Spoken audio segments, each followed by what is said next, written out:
რასაც შენი სახით გასცემ, ასილად მიიღებ აქვე და მე კიდე ცხოვრება საუბრობ. აი ეს ადამიანი ამაზე არ ფიქრობდა. ჩვენ არა ვართ ესეთი მდიდარი ადამიანები, თუმცა მე გამიგია, მე მყავს ყოლია ესეთი შემთხვევები მქონია, რომ აი დიდი მოსავალი მოსულა პურის მაგალითად კახეთში, ან ზესუმზირის და შესაბამისად ზეთის. აი ხდება ხოლმე ეს დღესაც ხდება ხოლმე, მაგრამ აქ თავარი მაინც სხვა რამეა. თავარი ის არის, რომ შენ როდესაც ღებულობ სიკეთეს, პირველი უნდა დასვა შეკითხვა, რატომ მოხდა ეს? საიდან მიიღე შენ ამდენი? ამ კაცმა რომ მოსავალი მიიღო, დიდარი მოსავალი. როგორ მოხდა ეს? როგორ მოხდა და ღმერთმა გამოსცა მოუწყო. ღმერთმა მისცა ეს. და თუ ეს ადამიანი ამოსავალს სწორად გაანაწილებდა, კიდევ უფრო მეც მისცემდა, ეს არის ჩვენი სარწმუნოება. და ის კიდე ამაზე არ ფიქრობს, რომ ღმერთმა მისცა ეს. თუ ის იფიქრებდა, რომ ღმერთმა მისცა ეს მოსავალი, მაშინ შემდეგ შეკითხვას დასვამდა, რატომ მისცა მას ღმერთმა? იმიტომ მისცა ღმერთმა, რომ სხვას მისცეს. ღმერთგან არ შეუძლია, რომ სხვასაც მისცეს. შეუძლია, მაგრამ როცა ერთ ადამიანს აძლევს ამდენს, იმიტომ აძლევს, რომ ამ ადამიანმა მისცეს სხვას და მათ შორის იყოს სიყვარული. აი ეს მოწყალების საქმე აახლოებს ადამიანებს ერთმანეთთან.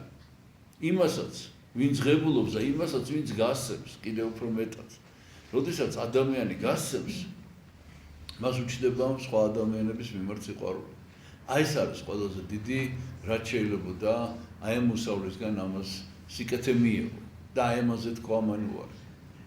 მოკვდა თუ არა ის კაცი იმ ღამეს, ეს არ არის მთავარი. მთავარი ამ შემთხვევაში ის არის, რომ როდესაც ადამიანი ღებულობს სიკეთეს, დაფიქრდეს იმ წუთშივე. აი ვინ გაახაროს კიდე ამ თავისი მიღებული, ეს იქნება მატერიალური სიკეთე, თუ ეს იქნება სულიერი სიკეთე. რატო ვამბობთ ესე, საიდან ვიცით? იმიტომ რომ ეს სახარებისეული იგავი ესე მთავრდება. უფალი ამბობს, თვითონ იესო ქრისტე მოყვა ეს იგავი. რომ ესე არის ყველა იმ ადამიანის ბედი, რომელიც თავისთვის საკუთარ თავს უგროვებს და არა ღვთისა მიერ გამდიდრდება. ანუ ადამიანმა უნდა თავისთვის კი არ აგროვოს, არამედ ღვთის მიერ უნდა გამდიდრდეს ეს ადამიანი. აი ეს არის დღევანდელი სახარებისეული იგავი და ჩვენს ღმერთმა მოგცეს ამისი უნარი, რომ როგორც კი რაიმე სიკეთეს მივიღებთ, როგორც კი რაიმე სიხარულს მივიღებთ, აუცილებლად გაუნაწილოთ სხვა ადამიანებს. ღმერთმა დაგლოცოთ ჩვენთან არსებობს.